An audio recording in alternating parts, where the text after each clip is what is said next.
We've all experienced disappointment. It's a part of life. But disappointment doesn't have to ruin your day or adversely affect your mental well-being. In this video, I'm going to show you how to manage disappointment in the fourth quarter of life. I'm Fortney, and I'm forging my way towards the finish line in the fourth quarter of life, posting videos along the way. Now let me tell you about a huge disappointment I had Friday night. For a long time, I've been considering switching operating systems on my laptop. There's something about Microsoft that can be a little oppressive sometimes. My laptop is about 5 or 6 years old, but it still runs good. It sometimes runs slow, and it runs warm when it's on battery. So for a while, I've been interested in the idea of switching to a Linux operating system.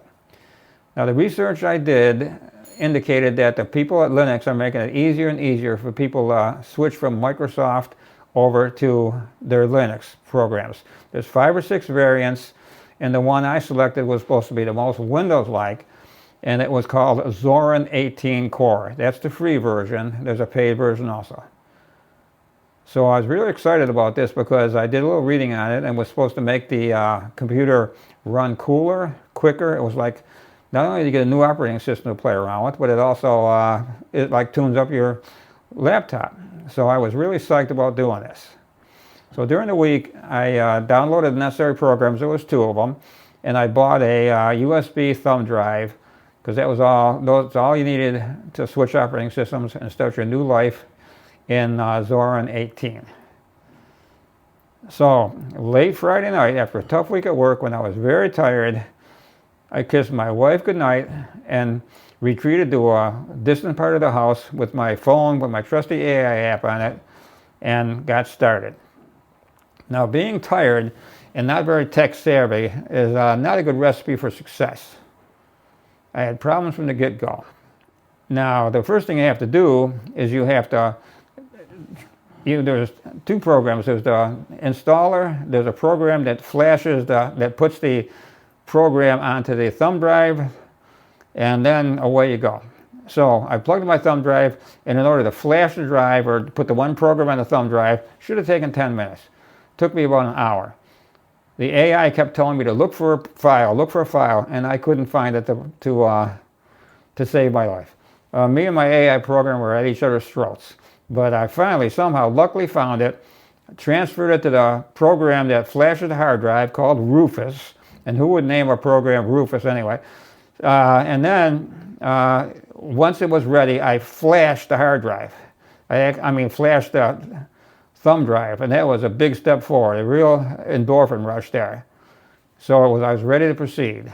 And the next step was to, all you techies know this anyway, you have to turn your computer off, and when it comes back on, you hit F12, and then it allows you to select what program you want the computer to boot from.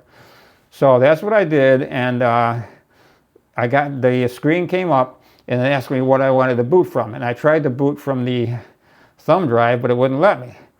So my AI said that I had to go into the registry of the computer. Now that scares me to death, because if you go into the registry of a computer and start changing things, you're liable to brick your system, and you might as well throw it out the window. So I did it anyway. I went in, and I found what the AI told me to look for, and I tried to make the switch. And then a screen popped up that asked for a password. The AI didn't tell me I was going to run into this password screen, or I wouldn't have started the whole process. So it wasn't a password I put on or anything like that. It was a password from the manufacturer from about 6 years ago. And naturally, I didn't have that. So my dream of downloading Zorin 18 ended there. Now, I was looking forward to having this magic moment, so different and so new, and I was going to just have so much fun with this Zorin operating system. When you get in or near the fourth quarter of life, you have to learn how to manage disappointment to minimize its impact on your mental health.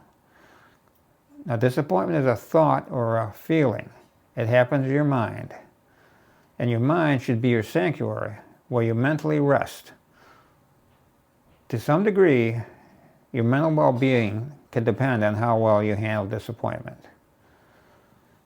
If you don't deal with disappointment, it can become frustration. Frustration can lead to resentment, and resentment can lead to bitterness or despair. This is a sequence that's so harmful. So how can we stop that progression? You exude thought control. You take control of the high ground between your ears. You shift your focus and ask yourself, what can I learn from this? And most importantly, you ask yourself, what can I be grateful for? You see, gratitude is the silver bullet that stops disappointment. Gratitude and disappointment are mutually exclusive emotions. So why does handling disappointment matter so much in the fourth quarter of life?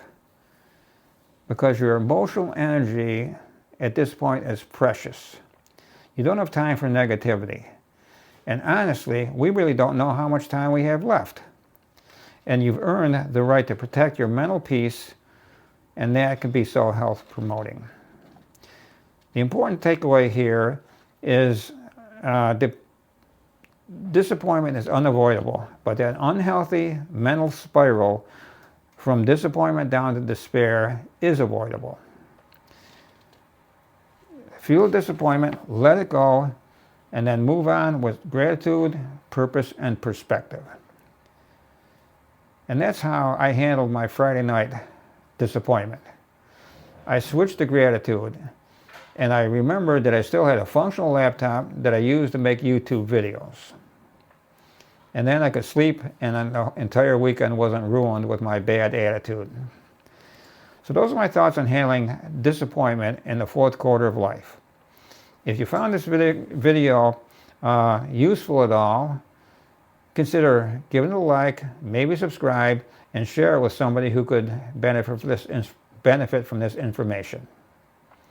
So until next time, this is Fortney the Fourth reminding you to check back, let's interact, and always remember, God has your back.